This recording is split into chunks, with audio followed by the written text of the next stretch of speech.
Good morning. Happy Monday on a pre-record day. Right now, Brandy and I are probably on a plane. Yeah, I'm on a plane on my way to see you though. So That's what's exciting. up. Sarasota, we're all convening. There's a good little contingent of STR people, and I'm sure some pictures and posts will come out over it over the next few days. But looking forward to seeing you and so many more. I know it's going to be so much fun. What will you have done this weekend? Let's see. Probably either the pool or the creek. Going to grill out at a buddy's house, but the rest is a wild card. Little man has not been sleeping good. So if I'm fumbling through this morning, then I apologize. That's okay. But I got you. I'm on my second cold brew of the morning, so I can pick up the energy. Yep, I'm on 3, but you'll never be able to tell. So, yeah. Well, this will be my last recording at home for at least a month. I'm moving my base to the Adirondacks for the next couple of weeks. Although it's so funny because like half of that time I'm also traveling for work. So my dream of spending a month in the Adirondacks is peppered by work travel, which is actually great. I'm excited. I get to go see you, get to see teams around the country, which is fun. But yeah, I'm excited to be in the mountains for a little bit. Yeah, I'm jealous of that. It is certainly summertime feel down here in central Alabama. And the July, August months are as bad as it gets. I hate it. I don't like being outside. But I want to encourage my kids to always be outside. So it's a bit of a conundrum for this. Be comfortable with sweating. Well, yeah, it's not even that. It's just the sun. Anyway. Yeah. Moving on. Well, before we dive into Sarasota's gonna be fun. Also hot, but fun. Exactly. Well, before we jump into today's episode, we want to give a shout out to our sponsors at StayFi. StayFi helps short-term rental operators build direct guest relationships through branded Wi-Fi portals, email marketing, and guest data tools that turn one-time bookers into repeat guests. Start growing your direct booking revenue today at stayfi.com/goodmorninghospitality or find that link in the show notes. So actually, before we jump into any articles, I want to give a shout out to Tim Rizzolio and the team at Verbo because they have launched a partnership with Little Free Library. And so if you're interested in participating as an operator or even an individual, I have a link that we can post it, but they've already put up 12 free little libraries, and they're in several markets, including Austin.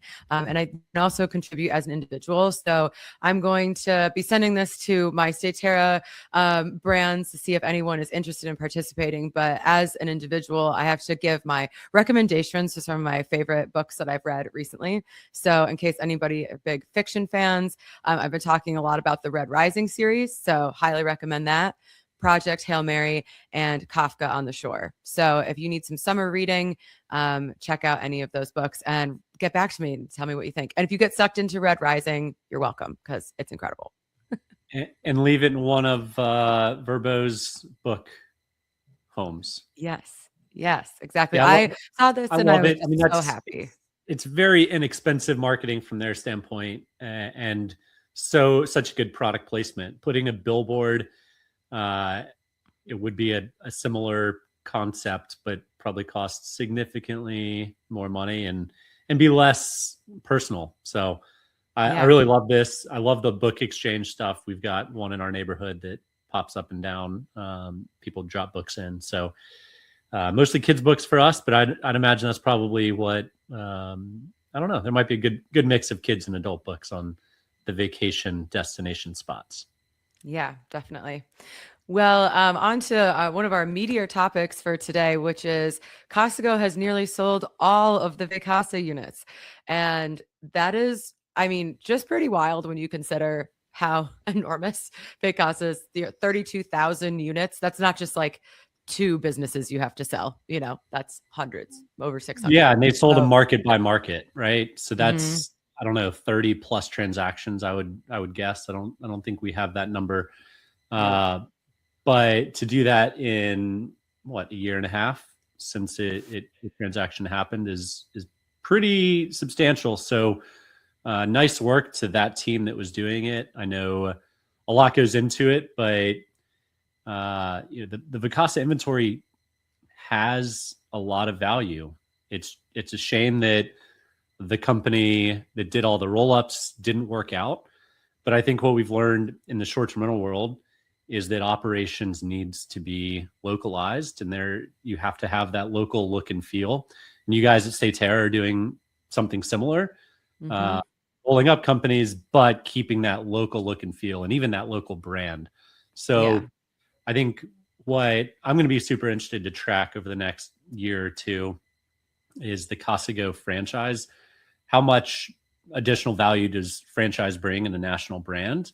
And we'll get into what's going to happen with the Vacasa name in just a second. But, I think in general, this is how the hotels operate. This is how hotels work. It's localized management operations, national franchise. I just want to see some companies get to 100,000 plus units and see if a national brand can be built. Where's the number? Where's the number that a national brand gets now? It's recognizable. The hotel brands took, a lot of them were started in the 40s or 50s. So they took a long time to get seasoned and built out. Are we ever going to see a national brand be a household name in short-term rentals? I hope so. I hope so, but I don't know. I was also thinking about this. Like when you're in a hotel, there's so many more opportunities for branding, right? Everything is in that one location, and you can have your branding in the units, right? But if you over brand, like if everything says, moving mountains literally everywhere, then that kind of takes away from the luxury feel. So there's a balance there. But yeah, I don't know. People love those Ritz-Carlton hats or Fairmont golf shirts. That's true. That's true. I was, now that I think before when Vacasa was at its peak and there was a lot of owner churn, one of the selling points as another operator in a Vacasa market could be like, hey, we're not this big company. And, we can offer more personalized attention. Our operations are here, blah, blah, blah. And now a lot of operators might find themselves with new competition that they previously had a really good pitch against. But now you have that Vacasa inventory and a new operator that is more localized. I would say.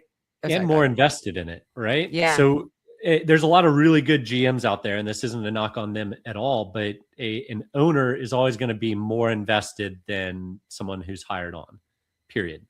And historically, Eric Breon wasn't going to meet homeowners with Vacasa. In fact, I would be surprised if that happened in the past 5 years or in the last 5 years pre-IPO.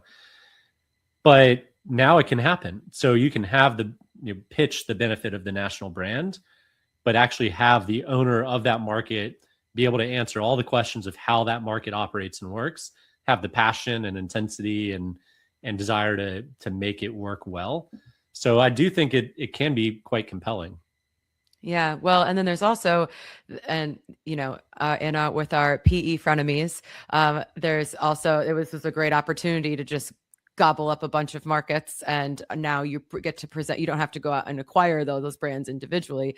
Now you just have them all together. So that was another interesting thing that has popped up. But I was thinking of another BD strategy that could work. Is now you can say, well, your owners, it's changed hands yet again. You could use, I don't think the operators need to fret too much. This could still work in your benefit if owners are like, okay, they're local now, but like this is the third change in 2 years or whatever. So I know not too many direct homeowners maybe listen to the show, but it would be really interesting to hear from homeowners that have been part of this journey with Vacasa.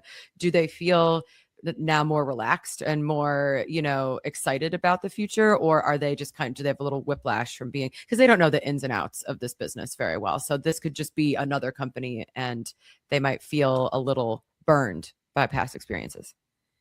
Well, I mean, where they capped it 40 something thousand homes, or they peaked, and they're at about 32,000 according to this article.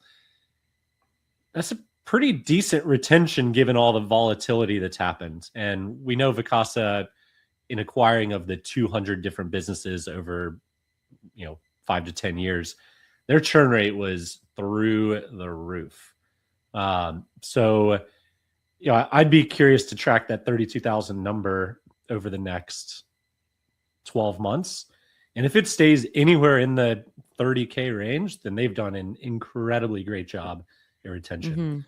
I don't know if it will. I think, to your point, if they haven't left yet, then they probably won't. They've seen a lot of ups and downs. The IPO is completely flopped, and then it's transacted again. So if they're still holding on to it, then good for them. They're doing something right. The valuation drop from 4.5 billion to 100 billion is pretty painful. But that's where the selling off of these contracts, right? The 32,000 units is worth more than $100,000. They bought it for pennies on the dollar. Now, I'm sure there were lots of liabilities that we don't know about that came along with that, but we saw $100 million transaction of the town bank, I think is what it was called. Yeah. It was 200 million. And 200 million, and that was 3,000 units. I'll have to fact check. Right? Somebody fact check us, but I think it was 100 million and 3,000 units. But regardless, 100 million for 32,000 units is vastly different. Lots of hair, had to go and sell a bunch of markets, turn a lot of them into Costco franchisees. But I think whoever bought it should have made a lot of money on it. Now, getting into what Vacasa is going to do, the name and the brand, they spent millions and millions of dollars driving direct bookings, and they did a good job of driving direct bookings at Vacasa. You can't just let a URL like that go. And so what John Banzak says in the article is they're going to turn this into a consumer platform and add supply in markets that isn't already represented through the Casago franchisees. So I don't think they're going to go add inventory in markets that would compete with their existing franchisees, but be able to offer. It'd be brutal, but look at what Marriott's doing. They changed the pricing to $10 on hotels, and now you've got 3 hotels on your block instead of 1, competing on the Marriott brand. So it's not. If they're not doing it now, there's always a year from now or 6 months from now. So, yep. But there's lots of markets that they're not in that they can go add. So I like the approach. Makes complete sense. The URL is primed, and if you already have the guests, you want to be able to show them inventory in a market they want to go to. And if it's not owned and controlled by your franchisees, then make a commission on the bookings otherwise. So I really do like that approach, that transition. So whoever came up with that, kudos. Curious to see, I'd love conversion numbers and stuff like that on it. Just like I'd love to see and track the Costco numbers of homes over the next 12 months. But yeah, I think they have played this out as good as you can. Yeah. Well, I think the interesting part about this is that it'll be, I guess, easy to add if you're a Guesty or Streamline or Rentals United user. So that is some more, I think, smart partnerships happening. Obviously, Costco and Vacasa have these partnerships with Guesty and Streamline, and Guesty owns Rentals United. So that all kind of fits together really nicely. But it'll be interesting to see, if you're an operator that is how they're going to offer that. If you can just go into the marketplace and connect to vacasa.com. I don't think it's probably going to be like that right now. Although I can see a world in the future where that's I bet it will frictionless. But it will be. It'll just be part of the distribution marketplace. You just go in there and doop, and now you're on. We see the hotel chain starting to do the affiliate model. This is no different than the affiliate model, right? Yeah. Well, there's probably no cash transactions like Sonder got millions of dollars from Marriott to be an affiliate. But hopefully it doesn't end that way either. Yeah. Yeah, let's hope not. But this is, I think, all in all, this has been one of the biggest stories in our industry in the last couple of years. And so it's nice. I mean, right now it seems, I mean, I'm sure like the work that's going on in the back end is probably just insane. But I think they should be proud of how this is panning out. This is a success at this point, you could call it. Not that the journey is over, but they really accomplished something impressive in a pretty short amount of time. April 2025 was when that closed. So that's just, a year and change later, and they've already sold almost all of those units. It's pretty crazy. Yeah, there's 600 left. Yeah. So if anyone wants them, they're still for sale. Maybe you can start your own property management company. There you go.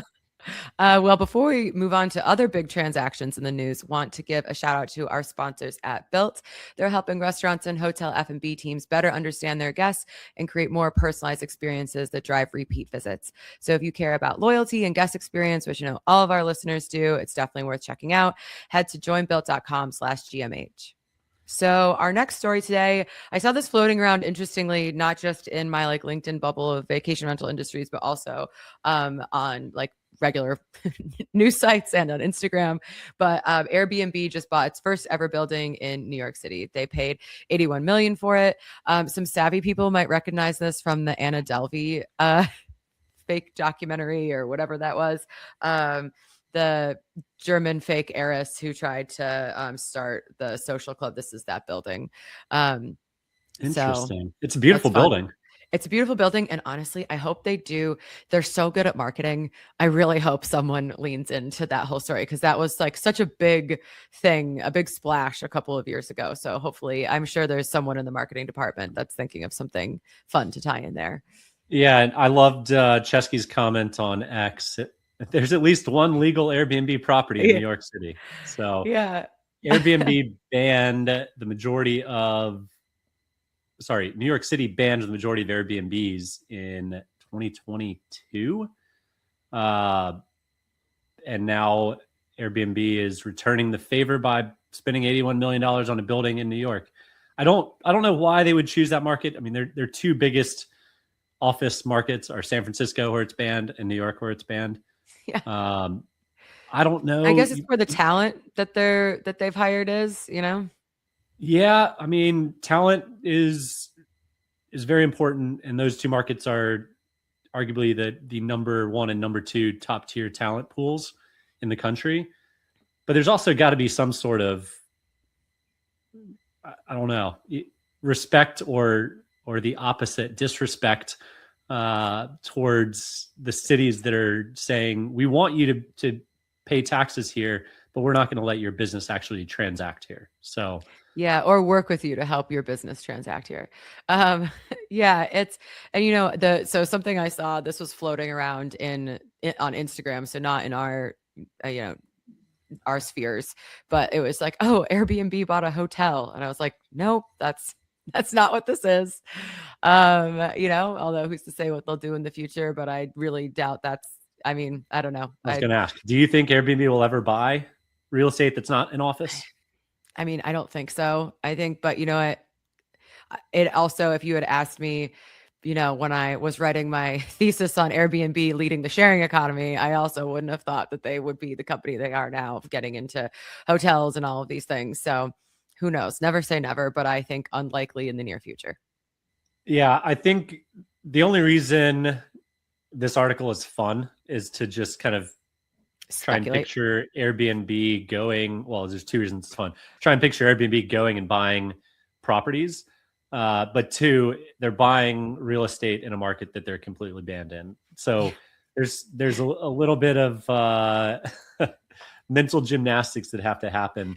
But if the article said Airbnb buys an office building, it's not news. And that's it. It's not news. So it's kind of a big nothing burger. They bought an office building. They have employees in New York. They have employees in San Francisco. They've not bought the San Francisco building. If it's a much, much bigger story if they buy an office building and turn the top 3 floors into unique, one-of-a-kind Airbnbs. That'd be pretty cool, right? Yeah, it's a cool building. Maybe they take get a hotel license for it. but I Yeah. just Oh don't. my God. That's what this is going to be. It's going to be half Airbnb office and then half Airbnb like super suites. And this is maybe where they take a page out of Anna Delvey's book and they turn the top couple floors into this clubhouse with rooms that you can rent. Yeah. It's not impossible. So I don't know if the that building, and I don't happens, know if there's enough room, but it's not impossible. I mean, if you can go book an Airbnb experience, at one point it was spend a night in the Louvre. Why not spend the night in an Airbnb office? Well, I yeah. know why, because it's banned in New York where you bought the building, so can't do it. Can't do it. Yes. Well, speaking of Airbnb bans, there is a really long New York Times article about Barcelona trying to curb their tourism numbers. And this has come up a lot in the news in the last couple of years. There was lots of, pictures of protesters spraying people with water guns and stuff like that. But the phrase that has come out of this is not one tourist more. And I think it's important to note that it does not mean that they are going to stop letting tourists in. It just means they're setting a cap at 16 million for the number of tourists that can come in a given year. And that's still a lot of people. And I have to say, I understand a lot of the anger, like the big markets in Barcelona where people used to go and actually buy food. Now it's all catered to tourists. A lot of the homes in the center of the city are now, have been turned into Airbnbs. So while that, in these historic centers where like a lot of tourists are, so I can understand why people are upset. However, like one of the measures is capping or raising the tax on day cruisers. And I would say maybe the solution is just banning day cruises. Like if your cruise ship is coming in for a night or two where people are going to be spending at a hotel and going into the city, that's fine. But if you really, I feel like there's more concrete steps to take. There seems to be a lot of like grandstanding about this. It's like you could also limit the number of flights that come in. But are you going to tell EasyJet not to deposit people in Barcelona? Probably not. Yeah, several comments on it. 13% of the Barcelona economy is tourism based, which is a pretty chunky bit. It's not as much as you see from like Cape Verde, but it's still a pretty hefty bit. The other piece is, and I know you love Barcelona, but there's so many Madrid, cool smaller cities in Europe to go visit that I'm not against big cities starting to ban or limit tourists, and that'll better benefit the smaller towns that need it more and would appreciate it and be happy to have guests come. So ban away. New York City bans it, and New Jersey goes through the roof. Ban it. Just go for it, guys.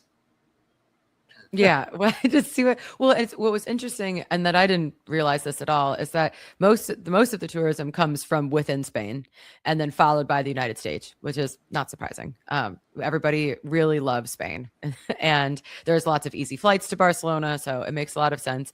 But I think from an internal standpoint, is the Spanish Tourism Authority going to start marketing to their own people like, hey, try to go to Asturias or, Sevilla or somewhere else, like to get people dispersed around the country. And that also, I mean, that's a huge portion of the people that are coming in. And yeah, I think taking, it'll be interesting to see if a higher tax on those day cruises actually makes a difference or if they should just ban them. There's like my greatest nightmare is being on a cruise ship and disembarking with thousands of Americans in a port city, specifically a European port city. Like that sounds like an absolute nightmare to me. I couldn't. I would stay on the boat. That's just, or you wouldn't find me on the boat, but whatever. It's a whole other topic. It's a whole other topic. We'll get into that. But yeah, I think it's, you're already seeing some over tourism is going to continue to be a topic, and it's a struggle because as you said, so much of the economy is built off of tourism. So you want to manage it correctly.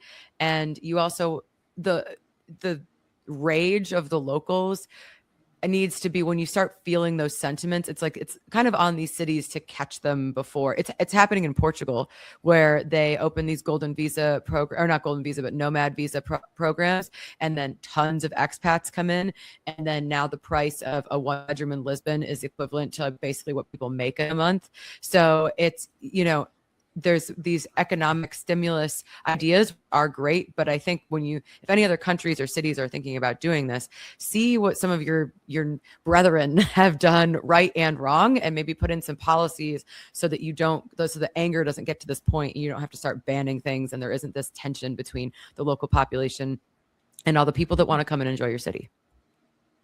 Yeah, but I think there's always going to be that friction. Ultimately, the Portuguese economy is better off, arguably, for having opened up this golden visa. But the local residents are the ones that are not the ones benefiting from it. They have higher prices because there's more competition for housing. We've seen it in the United States, too. Immigration drives up home prices. Yeah. It's Miami. Canada. That was Canada, crazy. Right? Yeah. So it's just economics. It's good for a lot of people and it's bad for a lot of people, and that's where it becomes a really difficult thing. I know the hotels and the people that rely on tourism in Barcelona want more tourism. They don't want less, but that's, again, about 15% of the residents. Barcelona is also a really big student city and a really big Erasmus international student city. Yeah. They're wreaking havoc too. I guarantee you. Brandy was one of them. I have no idea what you're talking about. I was very well behaved. I'm sure. But I don't know. I like smaller cities personally, so I'm all for big cities banning it and then pushing people into smaller cities. And there's a lot more smaller cities than bigger cities, and those dollars can go a lot further in smaller towns. So everybody kind of wins. You might miss out on what's the famous church called? Sagrada Familia. Sagrada. Yeah, you might miss out on that, but you'll see other beautiful churches and probably have a lot more warm, welcoming experience from the locals than you would in Paris or in Barcelona. Yeah. Well, we have some international adventures coming our way later this year, so that'll be fun. A big city, yeah. Madrid. Never been to Madrid. So curious to. I'm so excited.